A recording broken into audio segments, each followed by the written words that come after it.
Starts at the It starts end with it starts with a montage from the first Rocky movie. So you see Rocky lose, and then it picks up with them basically going to the hospital because it's very authentic to heavyweight to boxing. Like, you know, boxers they fight, and then a lot of times they have to go to the hospital.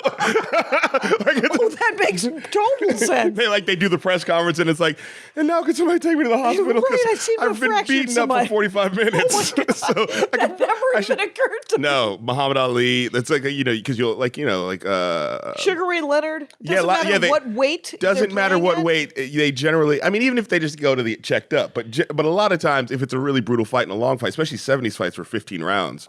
Wow. You were you had been in a car accident, basically. You'd been in a 45-minute car accident. Right, with another 220-pound man or whatever.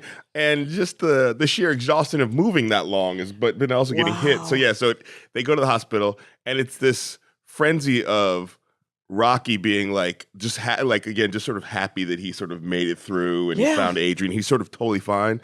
And Apollo being asked, it's like they ask Apollo if he wants to. Does Apollo go to the same hospital? They go to the same hospital, which is also true. Yeah. I mean, there's these. You got to see Rocky too. There's these scenes in the hospital of them talking to each other because what else are you going to do? Like they're not in the same room. They're not. They're just in different. There's in different rooms in the hospital. Okay. And so there's scenes of them interacting in the hospital in that way and it's really sort of these really small moments. Of like Rocky goes in the room, goes, Apollo, I was gonna ask you a question. And Apollo's like out, like what? Did you give me your best? Yeah, man. All right. Oh my God. I get goose pimples. And so it's a small story of this.